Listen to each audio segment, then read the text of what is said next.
XRP and XLM fans, are you happy with the price action? Whoa. Don't answer just yet because I got to share with you some big news coming out of Stablecoins.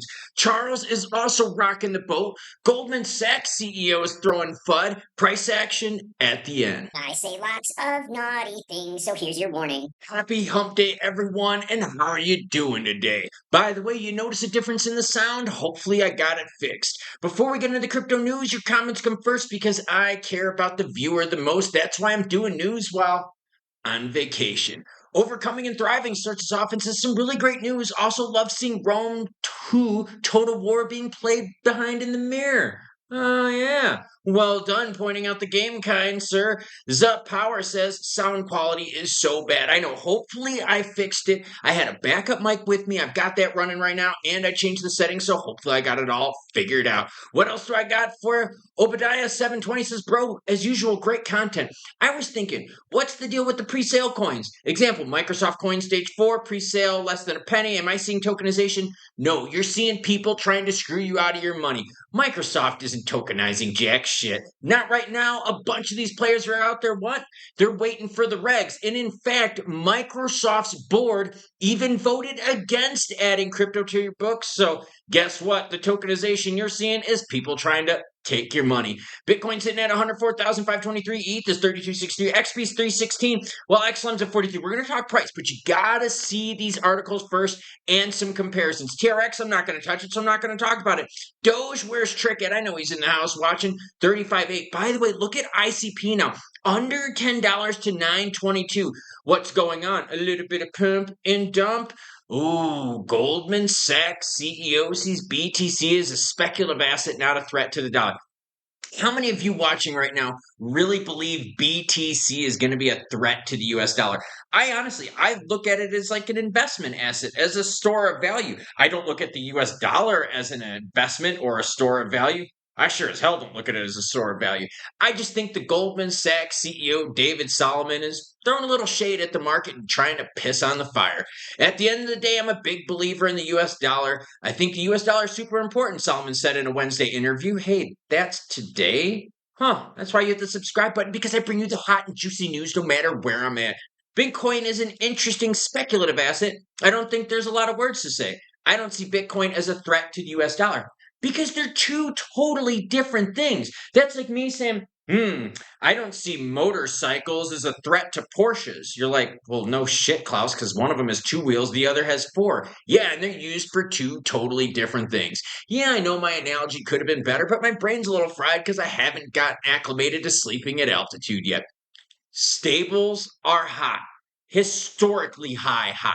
Stablecoin market cap hits a historic high of $213 billion. I've been telling y'all for the last couple months to pay attention to stablecoins because that is going to be the easiest thing to regulate, and that's where the big players are going to jump in first. Why? Because it's backed by stuff. It's backed by treasury, short-term stuff, a whole bunch of stuff like that. The overall market cap of stablecoins across all networks hit $213 billion, setting a new record. This is all coming from DeFi Llama. And by the way, as always, any article you see in this video, along with some other ones, will be linked to everyone in that description below. The market cap by stables have grown over 3% last 7 days to hit this historic milestone. I know you're sitting there listening and watching and thinking, Klaus, 3% growth in 7 days isn't much.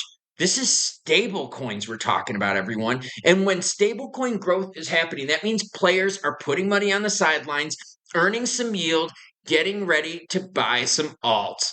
Tether is obviously the dominator of the group with the market cap $138 billion. And for those out there that say, oh, Tether's going to go bankrupt, girlfriend, they make way too much money. Its closest competitor, Circle's USDC, saw its market cap increase by over 11% in the last few days. Why? US-based company. Oh, now RLUSD didn't make the big list, but trust me, as soon as some big news comes with RLUSD, I'm going to share it with you. I do believe, though, that once you get the regs, you're going to see 2 big players come out of this. I think you're going to see USDC make a big move, along with RLUSD. Those regs are definitely going to help US-based crypto. Part of the things with stables that people are wondering about is that it might have to be backed by something, right? And like, not that they aren't backed by something now, but mandated backed by X products. Like if it's a US-based one, it has to be kind of like what Micah does, right? Like they have their version. I'm wondering what's going to happen with the US version. And as soon as I get info, I'm going to pass that to you.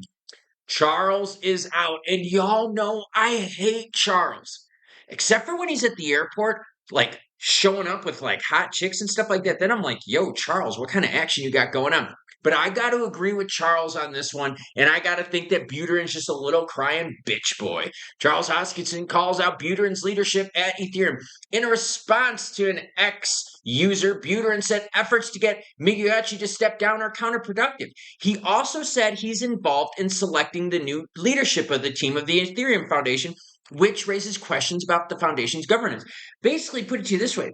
Does Buterin have too much say in something that should be decentralized? Does then that make it not decentralized? That's pretty messed up. And Buterin doesn't like the direction. So since Buterin doesn't like the direction, he wants to change it himself and use his oomph, his machismo, his effect, his pull on Ethereum. Hodgkinson replied with a Batman animation on X and asked if Buterin has sole authority over leadership decisions. It got a lot of likes from some parts of the community and further highlights the problem with the centralization in Ethereum. I completely agree with Charles on here because you know what? The communities should decide where these things go, especially if you believe in decentralization. If you think I'm wrong, let me know in the comments down below. Keyboard warriors, I'm ready for you. That XRP story, yeah, it was fake. I told you about it earlier, but some people didn't watch the video and just looked at the thumbnail and were like, bro, what's the deal? Yeah, fake XRP treasury wallet linked to where? Some jackass in the Philippines. Using XRP scan, investigators determined that the wallet was a fraudulent operation originating in the Philippines. Scammers relied on blockchain's inherent transparency to give the appearance of legitimacy. Remember, you can put like whatever the hell, I could call my wallet whatever the hell I want. I could do KYC AML. I could call it Klaus's big dong-along schlong-along. Or I could call it Gary's itchy sand-induced vajay. Still could do the KYC and AML on that and be cool with that. Public records on XRP Ledger allowed them to manipulate narratives presenting routine transactions as evidence of official backing. Now, for channel members out there, I made you a specific video giving you this warning. And you're like, but Klaus, channel membership, yeah, it's 99 cents. Talk about the strength of the dollar versus BTC, 99 cents. So channel members, you saw the video, and I hope you will join in too. These tactics were bolstered by the involvement of high-profile influencers whose reposts amplified the misinformation. Kind of like the same jackasses out there that talked about the XRP $40,000 buyback, or how about BitBoy Crypto 5+ years ago or 4 years ago or however many years ago, talking about, oh, they already settled with Ripple. Well, they still haven't settled yet, and, well, time is a ticking. So be careful out there because there's a ton of misinformation around. Now let's talk XRP and XLM price action because I want to highlight something. And the thing I want to highlight is this. How are you feeling about these moves? How are you feeling about each of them, okay? XRP, look at this chart up on the screen. This is the chart, XRP in blue, BTC in orange over the last year. You can see XRP up 527%, BTC up 164%.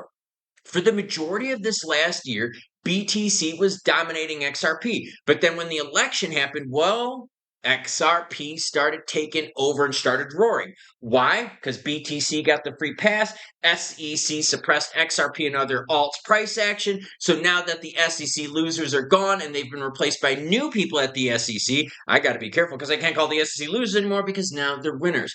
Now that we have those changes, the alts are roaring. Okay, so 527 up for XRP compared to BTC. XLM up, what everyone? 300%. Now, don't get me wrong, that's juicy AF. But can you see a difference here? XRP, look at this. Move here, push down, secondary move. XLM move here earlier than XRP, push down, secondary move nowhere near as high as XRP's. So XLM staying true to what it's done in the past, being a laggard. And I'm not being negative towards XRP, XLM, or anything like that. What I'm showing you is what the numbers say. And I don't make these numbers up. These are the actual prices. Now, the reason XLM is a laggard is pretty simple. They didn't have the case, right? They didn't have the publicity. They haven't been in the news at all. What has XLM done to help itself out? Honestly, nothing. What's helping out the price of XLM? You can see it clear as day. Sideways, sideways, sideways. Oh, election action. So, XLM laggard, yeah, it's still happening as they're up 300%, while XRP is up over 500%. And remember, as bad as it was having the case with the SEC, Gary Gensler, and all that other crap, it kept XRP relevant, and the community has rallied around it. Now look at the difference. XRP's volume, 6.58 billion. XLM's volume, 433 million. So very different between the two. Zooming into XRP's price, what do we see? A little bit of early lowercase p pumperoonie action, kind of a little right there. Overall, we're still looking very healthy. As I stated earlier, volume 6.5 billion. Candlesticks are telling us what, everyone? They're telling us that, hey, we do try new highs, we get pushed down, and then we try it again. Look at this, right? We were talking about $2 XRP 3 weeks ago, and now we're looking at $3 being a very comfortable zone for XRP going forward. What's going to help XRP? ETF action, most definitely. Settlement with the SEC case, most definitely. Regs, most definitely. Will XLM benefit on regs? Yeah, of course. But you're going to see an XLM ETF as big as the XRP ETF? Nah, I don't think so, girlfriend. Not to say that one is better than the other, but I'm showing you right now that the market is definitely leaning and preferring XRP. In fact, when you look at market cap, XRP's market cap is sitting at 184 billion, while XLM's is sitting at 13 billion. So very, very different story here between the two. In the last 60 days for XRP, it's up 100%.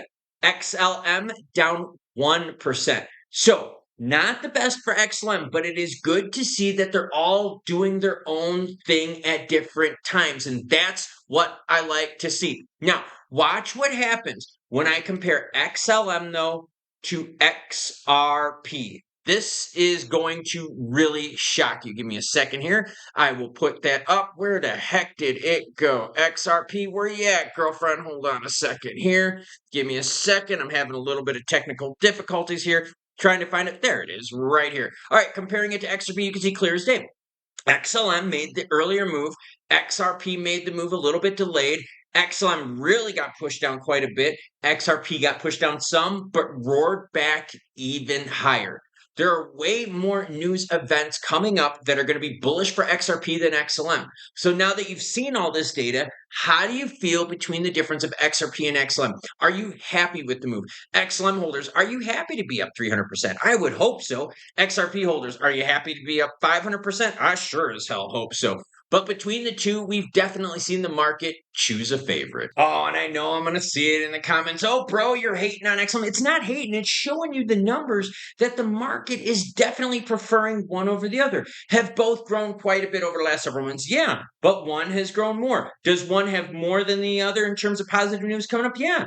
Ripple's got what? XRP has what? SEC case resolution coming up, which is going to be definitely a big boom for XRP and Ripple fans. What else do we got? ETF action. Oh my gosh. You see what I'm saying? There's some big news going on for XRP, and that's why the market is jumping in more so. That's why the volume is absolutely bonkers for XRP, especially proportionally compared to XLM. What's interesting about this all is over this last year, XLM's up around 300%, XRP 500%, and XRP has more positives yet to come. It doesn't mean that XLM doesn't have more positives to come, but they're not going to have the big events like XRP has. So I want to hear from you. Are you happy with the price action? What do you think about comparing the two to BTC, seeing them roar now that we have what? Future regulatory clarity, some pro-crypto people in office? Let me know your thoughts down below. And of course, choo-choo bitches, up on the screen, Rome, Total War II.